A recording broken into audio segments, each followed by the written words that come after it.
Hi, I'm Gideon from technologyman.com. The WLToys 124017 radio-controlled four-wheel drive car comes already fitted with a brushless motor and promises speeds of up to an impressive 75 km an hour or 47 miles per hour. For around $145 or £110, you're getting a hobby-grade 1/12 scale buggy with a metal chassis, replaceable parts and upgradeable electronics. And that price includes a very basic LiPo charger and 2 LiPo batteries, which you'd usually have to buy separately. To get something equivalent from a well-known brand would cost around double that price. But is it any good? I'll see what you get for your money, test out its speed claims and durability, and in the conclusions I'll compare it to a similarly priced car available from a local hobby shop, the 1/10 scale FTX Carnage. So let's take a look. Inside the box you get the car itself, 2 or 3 2200 mAh 2-cell or 2S LiPo batteries, depending on the option you go for, a radio control transmitter, a USB LiPo charger, a small spanner and a basic instruction manual. The manual is in English, although the translation is far from perfect, but it should at least get you started, and it does have exploded parts diagrams, which is an encouraging sign of replacement parts availability, something you really want for a proper RC car. My car already had one battery in the battery tray, which has a simple but effective Velcro strap. The battery tray does restrict anything longer or wider than the included batteries without some modifications, which I'll come back to. The included batteries measure 102mm by 35mm and 50mm thick, but you can fit a battery twice this thickness. The batteries come with a popular Dean's connector and charge with the included USB charger via their balance lead, the cable with 4 wires and white JST connector. These LiPo or lithium polymer batteries can offer excellent performance compared to nickel metal hydride batteries you'd usually expect at this price point. But you need to treat LiPo batteries with care. They should not be stored empty or full, otherwise they can puff up and become unusable. And when not in use, they should be kept at a storage charge of around 3.8 volts per cell or 7.6 volts for these 2-cell LiPos. As a quick aside, you'll see LiPo batteries referred to as 2S up to 6S. This just refers to the number of individual lithium polymer cells stacked on top of each other and connected in series, hence the S. Connecting them in series multiplies their voltage based on one cell's nominal or resting voltage of 3.7 volts. So a 2S is 7.4 volts, a 3S is 11.1 volts, a 4S is 14.8 volts and so on. When you charge these batteries, their voltage will actually increase to 4.2 volts per cell, so a 2S battery becomes 8.4 volts. With everything else equal, the bigger the voltage, the faster your car will go. LiPo batteries should ideally be kept in a metal container or at least a LiPo sack. It's unlikely, but they do pose a fire risk if not looked after properly. The batteries did arrive at this storage charge, but unfortunately the supplied charger has no way of getting them back to this voltage. It will only fully charge them unless you unplug them early and measure their voltage with a multimeter or cheap LiPo battery tester. So although the supplied charger will get you started, I'd highly recommend getting a proper LiPo charger at some point, which will also be a lot faster. Something like the Sky RC B6 AC, or I use this very capable Hota D6 Plus. They will also have the added benefit of properly balanced charging your batteries, basically ensuring both individual cells have the exact same voltage, another important factor in LiPo battery care. If you're using the supplied charger, you'll want to plug it into a 10 to 12 watt wall charger. Most computer USB ports should work, but will charge a lot more slowly. The charger is rated at 7.4 volts 2 amps output and gets quite warm whilst charging. This should charge the included batteries in around an hour and a half from empty, but I found it slower than that, taking about the same time from their approximate 50% storage charge they arrived at.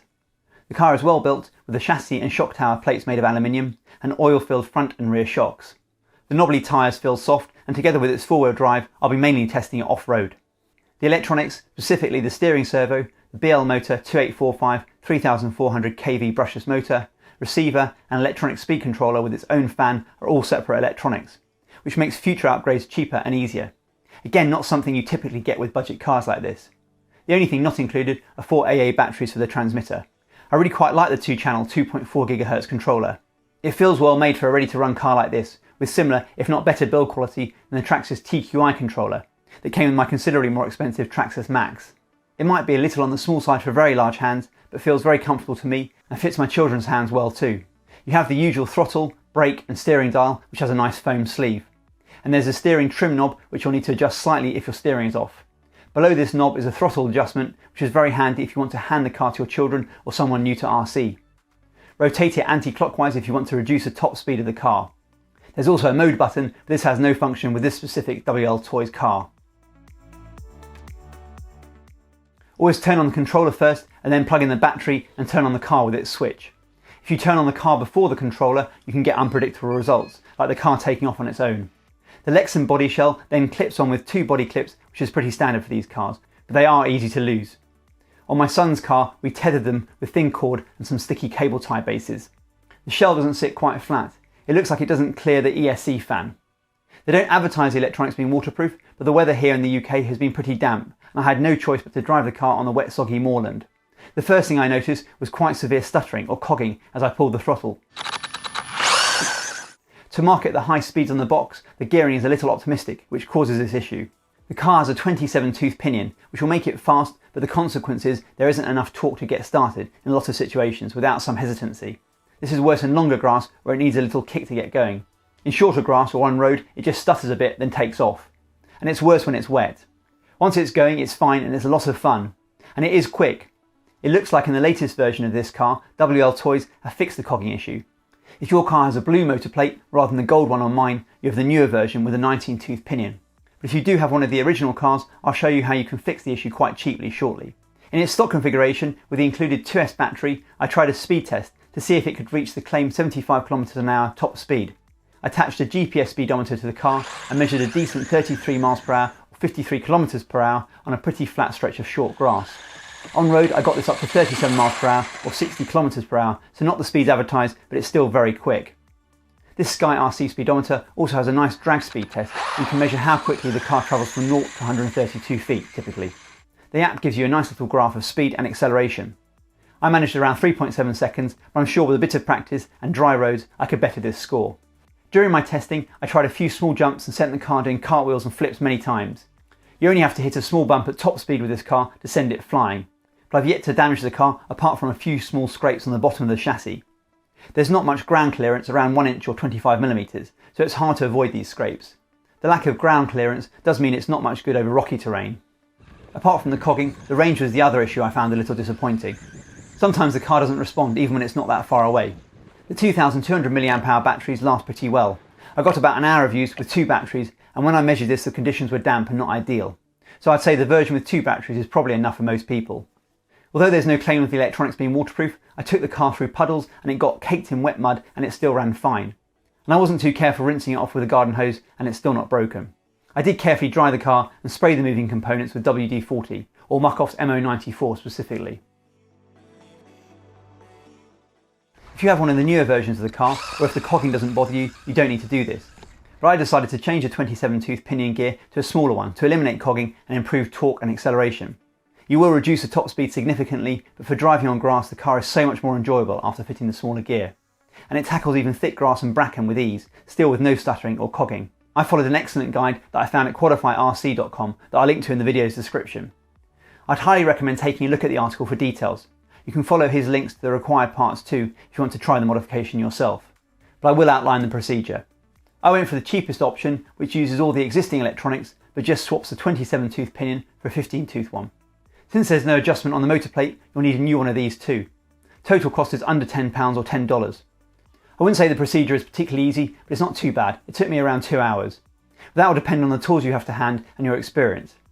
I would pick up a butane blowtorch since you need a ridiculous amount of heat to release some of the screws, as the article mentions. WLToys use a lot of thread lock. First you have to remove the motor with its motor mount. Then unscrew the tiny grub screw holding the existing pinion in place. This is probably the hardest bit. You need a high quality 1.5mm Allen key and a lot of heat. Even after removing the grub screw, I still needed to apply more heat to side the pinion off. I didn't have a small butane torch and my rework station heat gun wasn't up to it, so I resorted to a matte gas torch, which is overkill but did do the job. You then need to remove the 2 screws holding the motor to the motor plate, which also requires more heat than you think, and since they're Phillips screws, would be pretty easy to strip out. Then you need to enlarge the 2 holes in the new motor plate from 2.5mm to 3mm, and enlarge the 2.2mm hole in the new pinion gear to 3.2mm. You want to do this in stages. I went to 2.5mm, then 3mm, and finally 3.2mm as suggested in the article, and added a bit of WD-40 for cutting fluid. This hole needs to be dead straight, so a drill press is handy if you have one. You can then reattach the motor to the new plate, slide on the new pinion gear and lightly tighten the grub screw and put the car back together. You can then adjust the pinion gear so it lines up with the spur gear and then tighten the grub screw fully. You'll need to trim the lower and upper shroud with a knife. I also found I had to remove the motor's heatsink since it interfered with the top deck. This was tricky to get off. I again needed some heat and managed to prise it off. After reassembling everything, I attached it back with some thermal glue. I took the car out for a test drive and again measured its top speed. In grass the speed was down to 23 miles per hour or 37 kilometers per hour, but it feels faster than this since it pulls away instantly even off-road. I then tried a 3S battery. I'll link to the battery I'm using down below. It's a bit of a squeeze to fit it in, so I designed and 3D printed an expanded end piece so it fits in perfectly. You don't absolutely need this, but it's very easy to fit, and if you have a 3D printer, I'll provide a link to the model down below too.